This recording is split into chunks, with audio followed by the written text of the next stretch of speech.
Okay. So this is very exciting. After a lot of thought, debate, and arguing, Thomas decided to give this next young man a chance. And really, let's just give a warm round of applause to Mr. Don. Yeah.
was up the road on Easy Street,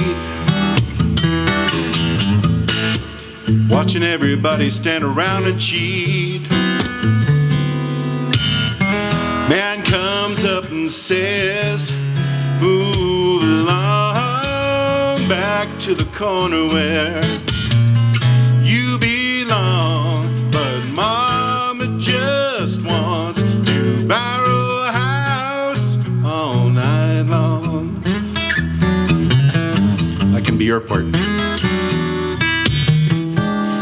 I hear the city singing like some siren choir. Some fool tried to set this town on fire.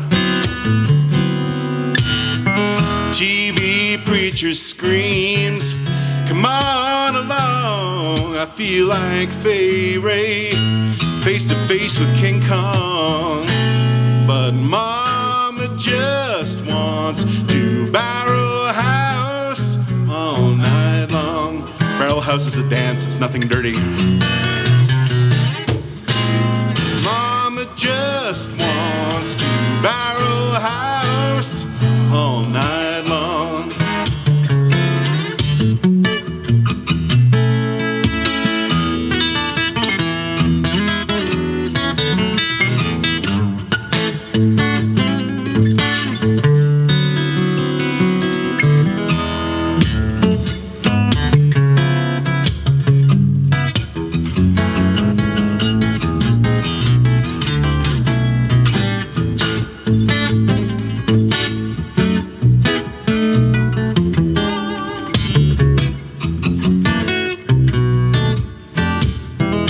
Sometimes I've wondered what I am. Feel like I'm living in a hologram.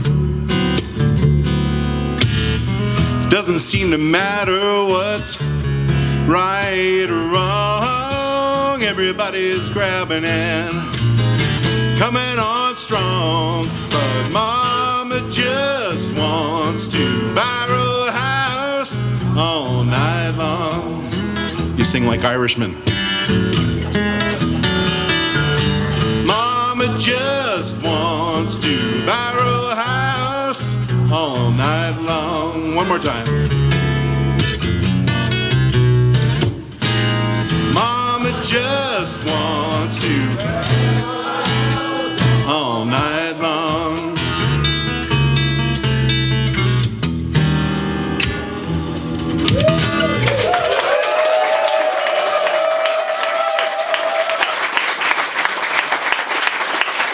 Very nice. Very, very nice. Wow, that was awesome. You're throaty tonight. Full throat. Awesome. So those were two covers. The last one was a Bruce Cockburn tune. Bruce Cockburn's one of the great Canadian singer-songwriters. And he played on my last album, which is really cool. We did a duet. And before that, I played a Jaco Pastorius tune called Three Views of a Secret. That's on my most recent album, which is called Water.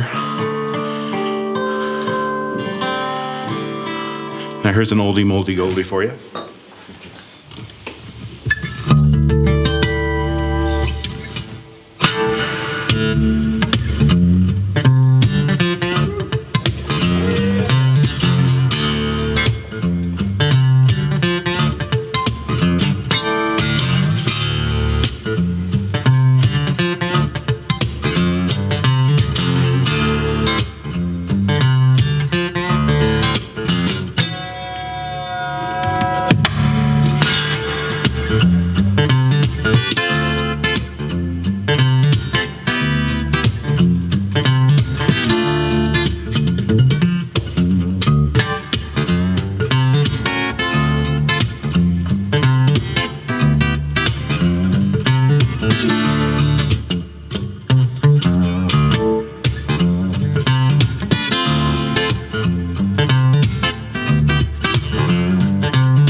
Thank you, vielen Dank.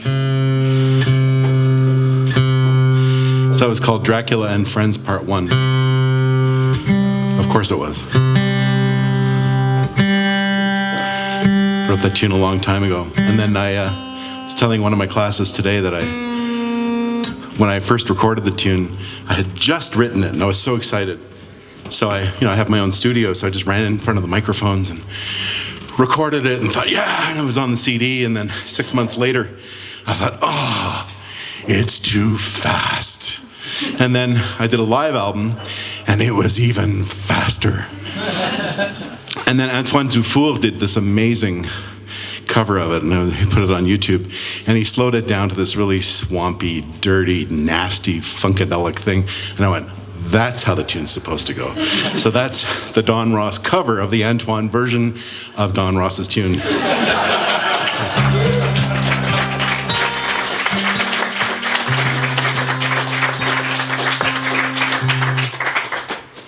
Yeah. Here's a tune off the new record, off the latest record. It's not that new anymore. Came out in 23. And I was telling people today that the most recent album, Water, was mostly composed during the pandemic, the new tunes on it.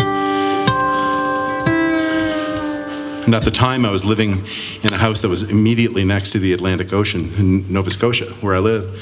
I've moved to a different town now, but it was a great inspiration just to look out the window and see the water sort of, trundling by just outside my studio window. And it was during the pandemic, so it was a very safe place to be. It was like in the middle of kind of nowhere, about 45 minutes from Halifax.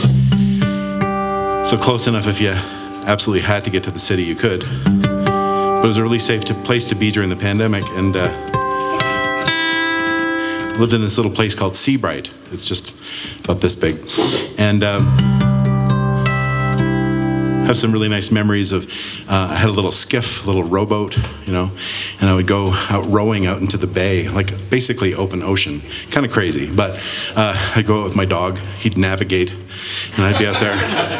And we'd go to this little deserted island that was it was kind of just a few birds hung out there, and there was a few trees, and he'd sniff like crazy, and we'd have a nice time, and we'd feel like the only people on the planet. It was kind of neat. And then we'd get back in the boat and go home. And so with all that in mind, here's a tune called Seabright.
It's a happy tune. Jesus, Don, leave some music for other people to play. Silly person. Play one more. It's been a real pleasure to hear everybody play tonight, and thanks to Thomas and everybody here at Meidzeit, and it's great to be back. It's been several years, so the first time I taught here was in 2009, I think. So it's one of those things where, you know, it's interesting. I've been doing the same thing for a living for 35 years now, and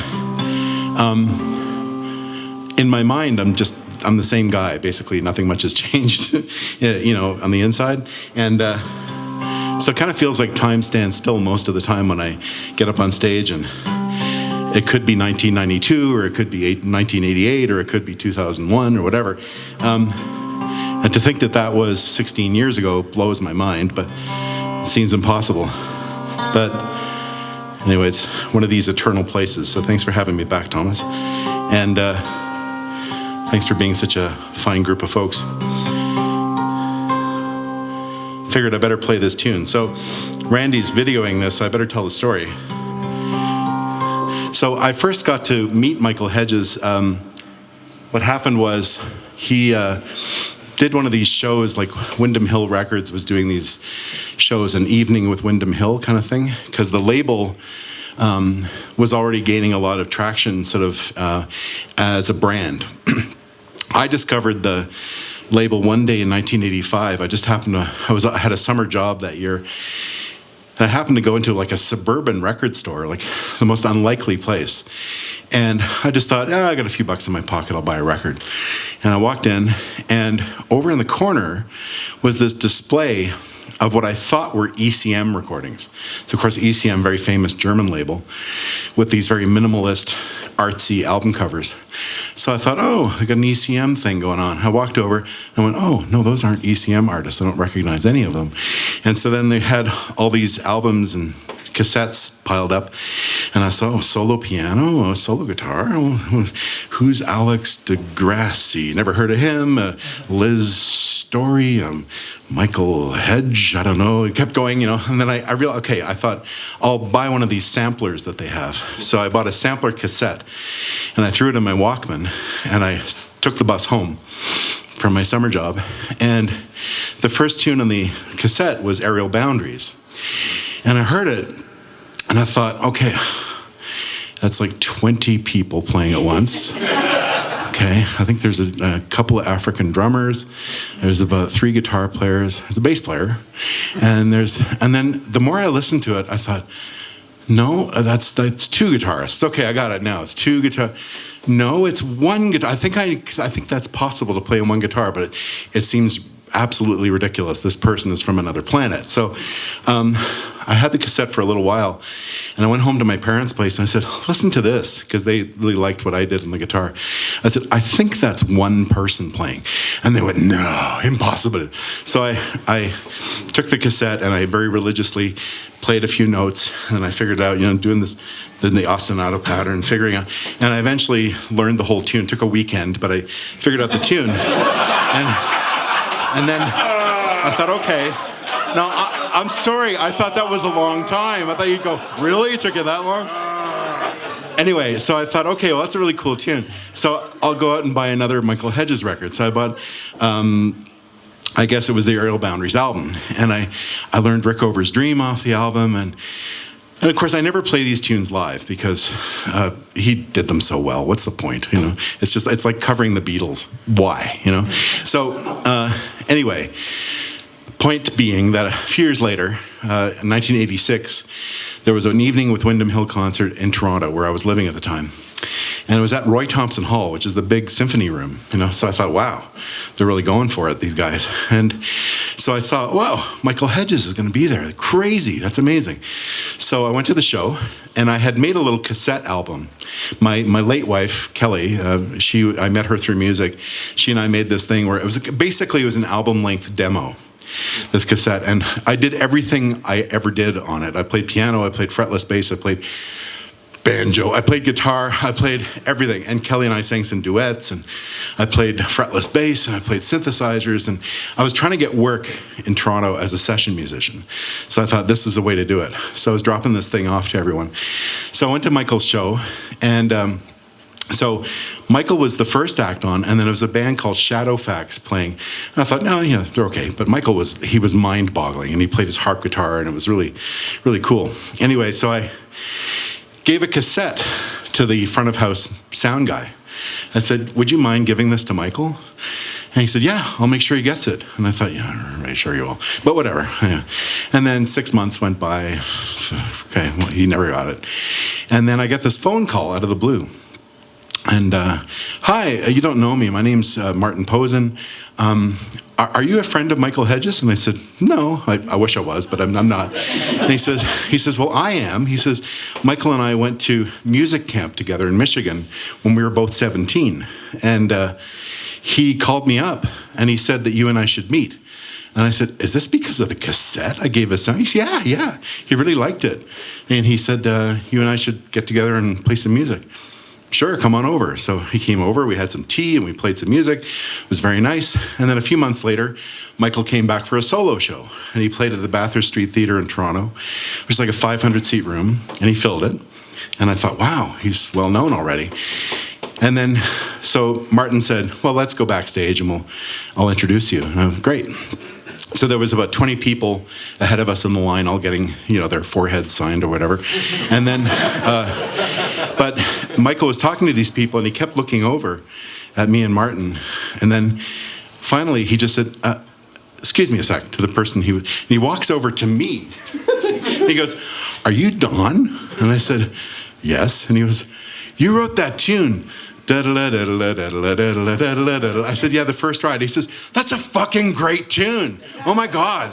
That was on that cassette you gave me. I love that tune. I was like, thank you. And then these 20 people ahead of me are all looking at me like, who the hell is he? Right? And then every time Michael came to town, we'd get together and we'd just shoot the shit. We didn't play music. We just would fetch backstage and stuff. And then finally, I had this tune that I was working on. And Michael said, one day we should record a tune together. And I said, sure, why not? So I was working on this tune, and I sent it to him in California. And then I finally, I found him. Eventually, I found out he was on the road. He was at John Strope's place. John Strope's is this guy who does transcriptions of like Alex Degrassi and Michael Hedges. And he did a lovely set of Michael Hedges transcriptions, very accurate, based on videos he took of Michael playing them. And so I called John's place and I got in touch with Michael. And he said, oh man, that tune you sent me on the cassette is so hot. He says, but I have no idea what I would play on it. It was a tune called Afraid to Dance. Very funky tune. And it's true, it was a pretty busy tune. And I thought, okay, well, he's got a point. He says, yeah, write another one and leave it a little space and we'll do it. And I said, great. So I wrote another tune in 1997. And I finished it in November. And I was all excited. And then I was going to send it to him. And then I was in Berlin when I wrote the tune. I wrote the tune in Berlin. And I took the plane to BC, to British Columbia, Western Canada, to start a tour. And I was in Nanaimo, British Columbia. And back then I used to have to check my email at internet cafes. So I went to the internet cafe, checked my email. A student writes to me and says, sorry to hear about Michael Hedges. And I went, sorry to hear about him? Why is he sorry? That's all he said. And so I called my late wife, Kelly, just got the machine. I said, did something happen to Michael? And then a few hours later, I tried again. And she said, yeah, I talked to our friend Cindy, who worked at a record label. She says, yeah, Michael died in a car accident. And I'm like, what the? So I was so upset. I mean, for many reasons, to do with the fact that he was my friend. And then I wrote this tune we were supposed to play together. And I thought, what the hell, this is terrible. And I was walking around Nanaimo, British Columbia, just muttering his name over and over again. Michael, I can't fucking believe it. Michael. Oh, I'll finish the tune, I'll dedicate it to him, and I'll call it Michael. So that's what this is. Let's do a duet. Here we go.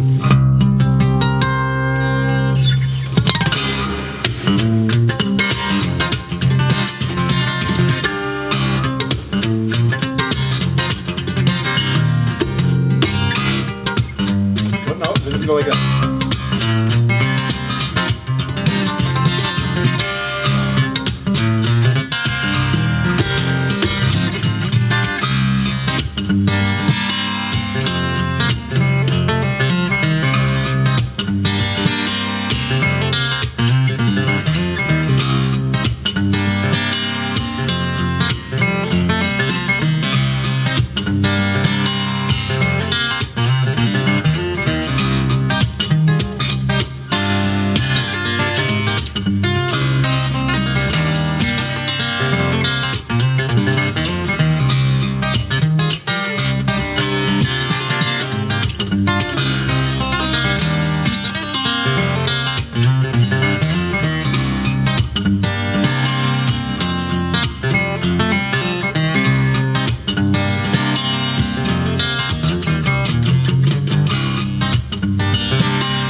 Thank you so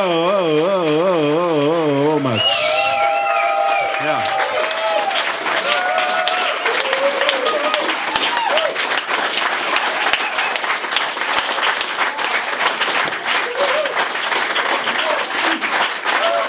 Thanks, you guys. Just letting you know, thank you so much. Just letting you know, I do have stuff. So I've got LPs and CDs and t-shirts and USB sticks with everything I've ever recorded on them and nonsense like that. So just see me after the show. Thanks again. You guys are wonderful. Mwah. Mwah.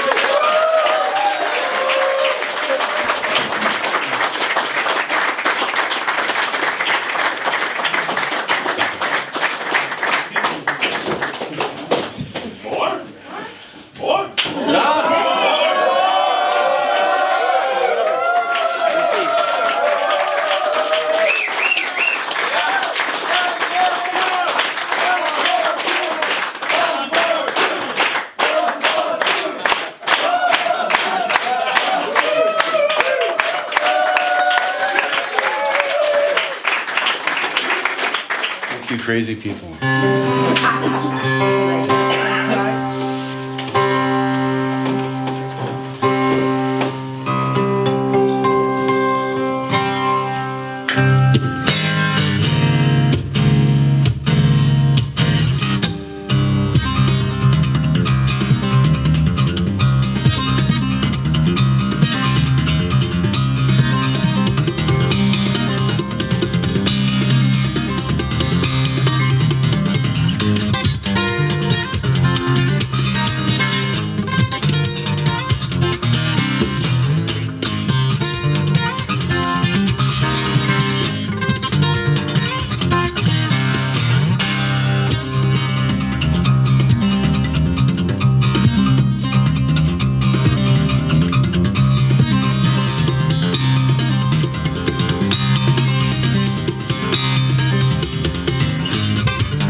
Thank you.